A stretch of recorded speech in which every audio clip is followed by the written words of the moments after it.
ఓం నమో వెంకటేశాయ. అందరికీ నమస్తే అండి. Welcome back to my channel Tirumala talks. నేను మీ లక్ష్మీ పూజిత. తిరుమల యొక్క డైలీ అప్డేట్స్కి స్వాగతం. తిరుమల దర్శనానికి సంబంధించిన లేటెస్ట్ అప్డేట్స్ కోసం మన ఛానల్ యొక్క టెలిగ్రామ్ గ్రూప్లో జాయిన్ అవ్వగలరు. ఆ గ్రూప్ యొక్క లింక్ అనేది ఈ వీడియో కింద డిస్క్రిప్షన్లో మరియు కామెంట్ సెక్షన్లో ఇవ్వటం జరిగింది. ఈ వీడియోలో మనం ఈరోజు తిరుమలలో దర్శనాల పరిస్థితి గురించి, అలాగే చిన్న పిల్లల దర్శనం గురించి, అంటే ఎంత వయస్సు ఉన్న పిల్లలకి దర్శనం టికెట్ తీసుకోవాలి మరియు చేతి బిడ్డలు ఉన్న వారికి స్పెషల్ దర్శనం ఏమైనా ఉందా లేదా అన్న పూర్తి వివరాల గురించి తెలుసుకుందాం. కనుక వీడియోని చివరి వరకు చూడండి. ముందుగా నిన్నటి రోజున తిరుమలలో శ్రీవారిని మొత్తం 59,522 మంది భక్తులు దర్శించుకున్నారండి. అందులో స్వామివారికి మొత్తం 18,544 మంది భక్తులు తలనీలాలను సమర్పించారు. నిన్నటి రోజున తిరుమల శ్రీవారి హుండీ యొక్క ఆదాయం అనేది 3,51,00,000 రూపాయలు. ఈరోజు కూడా ఎటువంటి దర్శనం టికెట్లు లేకుండా నేరుగా భక్తులను సర్వదర్శనానికైతే అనుమతిస్తున్నారండి. ఇలా టికెట్స్ లేకుండా నేరుగా వెళ్లే దర్శనానికి మొత్తం 15 గంటల సమయం అనేది పడుతోంది. అలాగే ప్రతిరోజు తిరుపతిలో ఇచ్చే సర్వదర్శనం టోకెన్లను తీసుకొని దర్శనానికి వెళ్లే వారికి దర్శనానికి 5 నుంచి 6 గంటల సమయం అనేది పడుతోందండి. అలాగే 300 రూపాయల దర్శనం వారికి మరియు 500 రూపాయల దర్శనం వారికి ఈరోజు దర్శనానికి 3 గంటల సమయం అనేది పడుతోంది.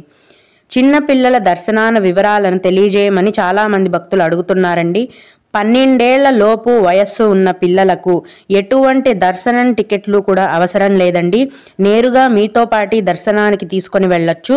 మీరు ఏ రకమైన దర్శనానికి వెళ్తున్నా సరే 12 ఏళ్ల లోపు వయస్సు ఉన్న చిన్నపిల్లలు ఉన్నట్లయితే గనక వారిని మీతో పాటు ఎటువంటి దర్శనం టికెట్లు లేకుండా డైరెక్ట్గా దర్శనానికి తీసుకొని వెళ్ళొచ్చు.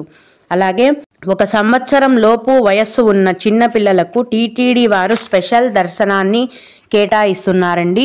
1 సంవత్సరం లోపు వయస్సు ఉన్న పిల్లలు అలాగే వారి యొక్క తల్లిదండ్రులకు తిరుమల ఆలయం పక్కనే ఉన్న సుపదం క్యూ లైన్ నుంచి దర్శనం అనేది ఉంటుంది.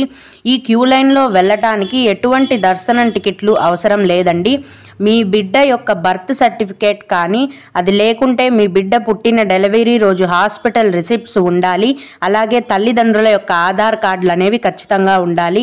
వీటిని తీసుకొని సుపదం క్యూ లైన్ ఎంట్రీ నుంచి దర్శనానికి వెళ్ళినట్లయితే కేవలం 45 నిమిషాల లోపే దర్శనం అనేది పూర్తయిపోతుంది. ఈ సుపదం క్యూ లైన్ అనేది మధ్యాహ్నం 12 గంటల నుంచి సాయంత్రం 6 గంటల వరకు తెరిచి ఉంటుంది. పండుగ రోజులు ఉన్నప్పుడు ఈ చిన్నపిల్లల ఇన్ఫాంట్ దర్శనం అనేది ఉండదండి. అలాగే ఈ చైల్డ్ ఇన్ఫాంట్ దర్శనానికి వెళ్ళేటప్పుడు కేవలం 1 సంవత్సరం లోపు వయస్సు ఉన్న బిడ్డని అలాగే వారి యొక్క తల్లిదండ్రులను మాత్రమే అనుమతిస్తారండి. మిగతా కుటుంబ సభ్యులు అంటే అమ్మమ్మ కానీ తాతయ్య కానీ ఇలా మిగతా కుటుంబ సభ్యులను అనుమతించరు. భక్తులు ఈ విషయాన్ని గమనించగలరు. ఇప్పుడు భక్తులు అడిగే దర్శనానికి సంబంధించిన కొన్ని ముఖ్యమైన వివరాలను తెలుసుకుందామండి. సర్వదర్శనం టోకెన్ తీసుకున్న వారికి అదే రోజు దర్శనం అనేది ఉంటుందా లేదా వేరే తేదీలకు ఇస్తారా అని అడిగారండి.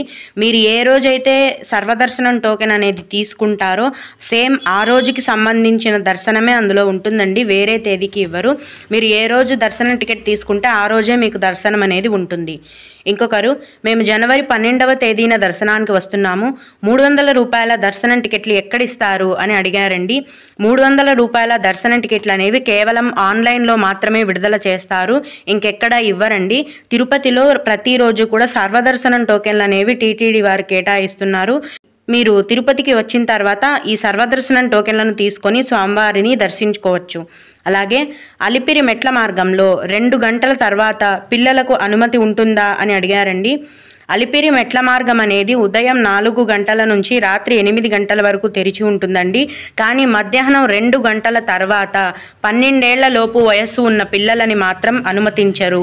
భక్తులు అందరూ కూడా ఈ విషయాన్ని గమనించగలరు. అలిపిరి మెట్ల మార్గంలో మధ్యాహ్నం 2 గంటల తర్వాత 12 ఏళ్ల లోపు వయస్సు ఉన్న పిల్లలని అనుమతించరు. మీకు కూడా ఏవైనా సందేహాలు ఉన్నట్లయితే ఈ విధంగా కామెంట్ సెక్షన్లో తెలియజేయగలరు. నేను ఖచ్చితంగా రిప్లై ఇస్తాను. ఇవి ఇవాల్టి తిరుమల అప్డేట్స్. ఇలాంటి మరిన్ని వీడియోల కోసం నా ఛానల్ని సబ్స్క్రైబ్ చేసుకోండి. ఓం నమో వెంకటేశాయ.